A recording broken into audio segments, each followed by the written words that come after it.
This right here is a MacBook Pro from 2018 and it has some problems actually. It actually has 4 partitions in one hard drive, multiple versions of macOS, but they are like 2 of them are corrupt and the whole system is like slowing down. So I want to create a fresh install of macOS, 2 partitions on this MacBook. As you can see right now, it's running 10.14.6 macOS Mojave, and this is a 15-inch MacBook Pro 2018. I want to install macOS 26 on one partition and macOS Mojave on the other, but I really like the liquid glass design on the macOS 26.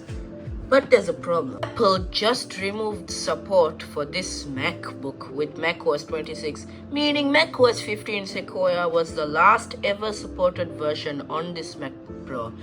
There is a workaround for this to install macOS 26 on this MacBook Pro, which is by installing OpenCore and then from there installing it like it's patched. It's a patched version of macOS, but that will just be so slow and it won't be responsive. Why not just install Big Sur on the other partition and then Mojave on the second partition? That would sound a bit stupid, but it will be responsive. Let's begin with disk utility, and I want to check what actually are the disks connected or partitioned from the 1 terabyte SSD this has. Okay, we have a bunch of stuff on it. 1, 2, 3, 4, 5, 6 partitions. I don't know why. Why is there a boot camp and a OS X reserved, macOS Mojave or something? I want to remove all of those actually. Create a bootable USB for both of these versions. Now let's plug this in. Okay, that's really strange. Why is it showing an EFI and a macOS Ventura? Oh wait, I think this is a Hackintosh USB. I don't need that anymore.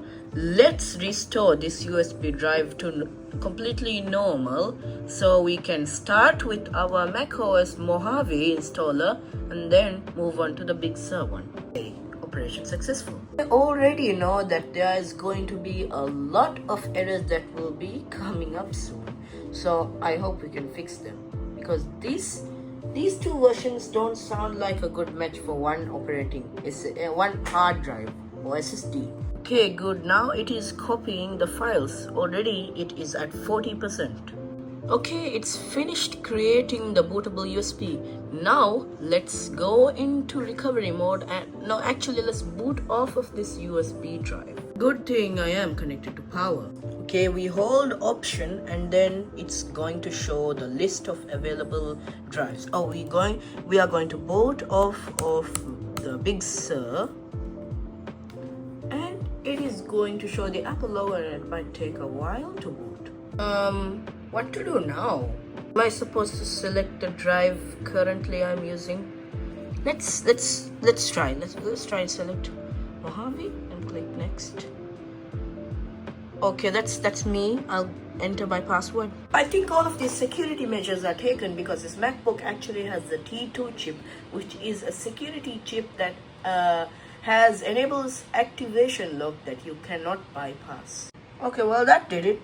Now we have options to do something. Let's go into disk utility, and we are actually going to officially erase the whole SSD on this MacBook Pro. So I'm going to lose all of my information which I absolutely do not need. Which drive am I even supposed to erase? Maybe I click on view, show all devices. Okay, there we go.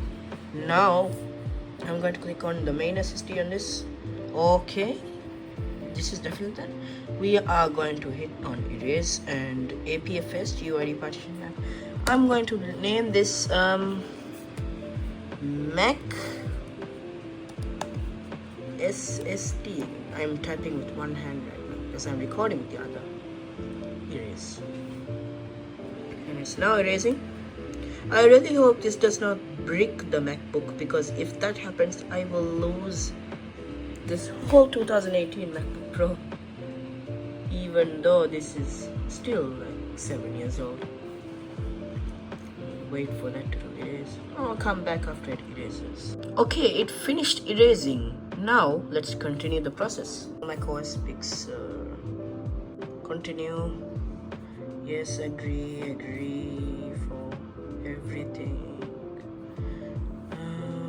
SSD. Continue. Okay, 19 minutes. So I guess I will be back in 19 minutes. Okay, this is great. Black screen. It restarted and it turned on again. I don't know what's going on because that thing just shut off. I think the process got cut off or broken and now it's turning on again. So that's very strange. It gave me a timeline. Now it says 24 minutes. Okay, it went blank screen again and I think it's finished in less than 25 minutes because the numbers are really inaccurate in this. Oh, turn off the fan, turn off too. Oh, this MacBook is a MacBook that really kernel panics a lot, so maybe it just crashed out. Well, it's not making any noise. Okay, turn on now. Maybe I have to just wait a little bit for the MacBook to actually respring into life. Why is the loading bar stuck? Oh, I get it now. It actually has to reboot multiple times because I've been used to install things like macOS, no leopard, so that installs way quicker than this. Wait, gray screen. Oh, finally it has booted. Let me set this up and come right back. And finally we are at the home screen. And by the way, we really need to uncheck updates for the system because if it automatically updates then it will be really bad because I absolutely want to stay on Big Sur and I don't want to update this particular partition of the hard drive or SSD actually. So let's actually start creating the macOS Mojave bootable USB. Yes. And now I'm downloading macOS Mojave from the App Store. It is a 6.04 gigabyte file and it does not seem to be downloading fast at all, as you can see. The download has completed. As you can see, the macOS Mojave app icon is on my desktop tray. I'm actually not going to go open the app yet because we are going to make a bootable USB. So the bootable USB has been done creating. So now we can install macOS Mojave. Hold the Option key and now it has booted in this menu, so we can select install macOS Mojave. Since we already formatted and partitioned the drive before, we can simply just go ahead and install it instead of going into disk utility. So let's hit continue. And this should load up really quickly because macOS Mojave is the most simplest and fastest version on this MacBook Pro because it was the first version that was released for this one. Okay, let's select Mojave SSD as we first formatted, and now it's going to take a while for macOS to install on this SSD, so I'll come back. Okay, now the Mac has booted into the setup screen of macOS Mojave, so let's quickly set this up. And now finally we have completed everything we have to. It is running an absolute fresh version of macOS Mojave. It is so smooth and responsive because it is just fresh, just installed. So that's it for this video. I hope you have actually got an idea on how to do this yourself too.